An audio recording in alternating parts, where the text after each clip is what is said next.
Bismillahirrahmanirrahim. Assalamualaikum warahmatullahi wabarakatuh. Bagaimana kabarnya pada hari ini? Ibu harap semuanya dalam keadaan sehat. Yang sudah vaksin tadi hari ini, Ibu harap semuanya baik-baik saja ya. Jadi yang belum vaksin juga tetap semangat ya. Oke, baiklah anakku sekalian. Hari ini kita akan membahas tentang soal yang akan naik pada cerita pendek di penilaian harian. Jadi maksud ustazah seperti ini, kita akan membahas gambaran soal yang akan muncul di penilaian harian materi cerita pendek ya, seperti itu mungkin. Oke, baiklah anakku sekalian, langsung saja kita lihat soal-soal berikut ini. Perhatikan struktur yang mengarah pada klimaks yang mulai mendapatkan pemecahan hingga mulai tampak penyelesaian disebut titik-titik. Nah, ini ditanyakan adalah struktur cerita pendek. Nah, seperti yang kalian ketahui bahwa klimaks itu adalah puncak masalah ya. Sedangkan komplikasi itu adalah konflik dari masalah ya, konfliknya. Orientasi ini adalah pengenalan tokoh latar pada cerita. Nah, evaluasi ini bukan termaksud dalam struktur cerita pendek. Jadi jawaban C itu sudah salah ya. Sekarang di sini kan katanya klimaks. Jadi hingga mulai tampak penyelesaian. Ada kata penyelesaian. Ingat, ada penyelesaian yang berarti ceritanya itu sudah mau selesai. Jadi jawaban yang tepat itu adalah koda. Nah, apa itu koda? Koda itu penutup pada cerpen atau cerita, itu koda. Jadi jawaban yang tepat di sini adalah delta. Seperti itu. Nah, sekarang soal selanjutnya, unsur-unsur pembangun cerpen dari dalam antara lain sebagai berikut, kecuali. Nah, jelas sekali di sini jawabannya. Tema dalam cerpen itu ada, betul. Ingat ya, ada kata kecuali. Amanat juga seperti itu. Penokohan ini adalah sifat ya, sifat. Penokohan itu adalah sifatnya. Kalau tokoh itu adalah orangnya, kalau penokohan adalah sifatnya. Penokohan atau watak sama saja ya. Jadi jawaban yang tepat di sini adalah delta ya. Seperti ini mungkin gambaran soal yang insya Allah akan naik pada penilaian harian teks cerita pendek atau cerpen. Kita lanjut ke soal berikutnya. Nah, perhatikan dua kutipan cerpen berikut ini. Yang ditanyakan perbedaan struktur dari dua teks cerpen di atas. Jadi ingat, yang ditanyakan adalah apa sih perbedaan dari kedua teks tersebut, teks 1 dan teks kedua. Kira-kira apa perbedaannya? Nah, sekarang kita baca. Tinggal di tempat yang kumuh, sempit, sumpek. Permukiman yang sangat padat sudah biasa dalam kehidupan sehari-hari. Sejak kecil aku hingga seusia ini. Bahkan sampai aku menikah, suara-suara kegibisingan gaduh sudah jadi makananku yang dijejali setiap waktu mendengar kata-kata kotor. Oke, teks kedua. Setelah mendekati aku, sang kaya pun turun dari mobil. Dibukanya pintu mobil sampai kulihat raut wajahnya yang puas akan penderitaanku. Ketika berjarak 1 meter dari aku dan akan mengatakan sesuatu, sang kaya pun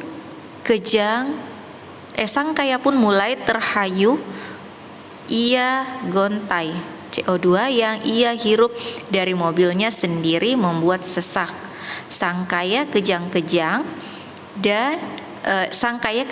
yang akhirnya mengembuskan nafas terakhir di depanku. Aku menyimak kata-kata terakhir yang akan disampaikan padaku. Ia mati melotot dan mulutnya berbuih. Naas, namun seperti inilah akhir kisahnya. Nah, yang ditanyakan di sini adalah perbedaannya. Yang ditanyakan di sini adalah perbedaannya. Nah, perhatikan teks 1, perhatikan bagian A. Teks 1 komplikasi, teks kedua resolusi. Nah, di sini tidak ada menunjukkan komplikasi. Perhatikan di teks yang ke bagian B, orientasi. Nah, coba perhatikan di teks 1, tinggal di tempat kumuh sempit permukiman yang sangat padat. Nah, ini adalah memperkenalkan tempat tinggalnya, ya, memperkenalkan tempat tinggalnya. Jadi sudah kalian tahu bahwa teks 1 itu dimulai dari kata orientasi, pengenalan tokoh, latar, dan pengenalan lain-lainnya. Jadi sudah jelas jawabannya adalah beta. Ya, kemudian resolusi. Nah, resolusi, ya, teks kedua itu adalah resolusi. Selanjutnya kita bahas soal berikutnya. Bacalah cerpen berikut ini dengan saksama. Sudut pandang pengarang yang digunakan dalam penggalang tersebut adalah titik-titik. Nah, di sini dia menggunakan kata aku. Sudah masih ingat materi kita sebelumnya? Aku itu orang keberapa? Oke, bagus sekali. Orang pertama, pelaku utama. Jadi meskipun kalian tidak membaca teksnya, kalian juga sudah tahu jawabannya, ya, karena dia menggunakan kata aku. Aku itu adalah orang pertama. Nah, kalian cari orang pertama ada bagian A, B, C atau delta. Ternyata ada di bagian alfa. Ya, jadi jawaban yang benar adalah orang pertama, pelaku utama. Nah, soal berikutnya, tema penggalan cerita tersebut adalah titik-titik. Silakan dibaca, ya. Bacalah kutipan cerpen berikut ini. Kemudian ia sampai pada permukiman. Kemudian ia sampai pada pemikiran bahwa yang jauh tetaplah di kejauhan, yang dekat tetaplah dekat, kecuali yang jauh itu mendekat atau yang dekat itu menjauh. Miliknya akan tetap miliknya, kecuali ia rebut atau ia lepaskan. Begitupun yang bukan miliknya akan menjadi miliknya jika merebutnya atau menerima dari orang lain. Kenangan dan imajinasi akan tetap seperti apa adanya, dan kenyataan adalah di mana berada, lalu merenggut kebahagiaan. Lalu bocah itu tersenyum dengan penuh kemenangannya atas sang nasib yang kini tidak akan kita bisa lagi merenggut kebahagiaannya. Jadi tema yang ditanyakan dalam cerpen tersebut, jawaban yang tepat itu adalah menerima kenyataan hidup. Nah, kenapa menerima kenyataan hidup? Karena di sini ada kalimat kemenangannya atas sang nasib yang kini tidak bisa lagi merenggut kebahagiaannya, ya. Di sini jelas sekali bahwa jawaban yang tepat adalah alfa. Nah, soal berikutnya, bagian yang menunjukkan bukti latar tempat terdapat pada kalimat titik-titik. Nah, perhatikan soal berikut ini. Kalimat 1 dari awal paragraf sampai titik. Kalimat kedua dari yang titik tadi sampai ke ini. Oke, ini kalimat 1 ya, sampai titiknya. Oke, kalimat kedua selanjutnya sampai titik, dan berikutnya begitu, ya. Seperti itu, ya. Jadi coba perhatikan bagian yang menunjukkan bukti latar tempat. Yang di sini ditanyakan adalah latar tempat, apakah berada di kalimat 1, 2, 3 atau 4. Jelas sekali di sini di tengah padang rumput yang sangat luas. Nah, itu menunjukkan latar tempat. Jadi jawaban yang tepat berada di kalimat pertama. Ya, bagian A. Oke. Soal selanjutnya, penggalan teks fabel tersebut termasuk struktur cerita bagian titik-titik. Perhatikan apakah dia masuk pada orientasi, komplikasi, resolusi, atau koda. Bacalah dengan saksama penggalan teks fabel berikut ini.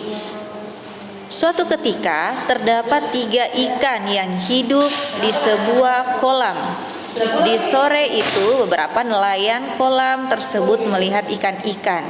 Nah, perhatikan di sini suatu ketika. Jadi jawaban yang tepat adalah orientasi. Nah, sampai di sini ada pertanyaan? Jika tidak ada pertanyaan, syukran jasakillah atas perhatiannya. Jadi gambaran soalnya nanti akan seperti itu ya nak ya.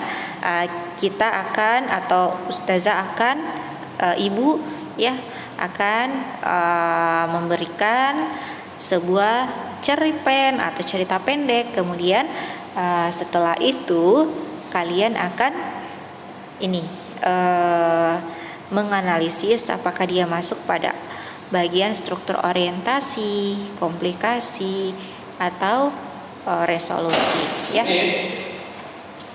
Syukran jasakillah atas perhatiannya. Ibu tutup dengan membaca doa kafaratul majelis. Subhanakallahumma wa bihamdi asyhadu an la ilaha illa anta astaghfiruka wa atubu ilaik. Assalamualaikum warahmatullahi wabarakatuh.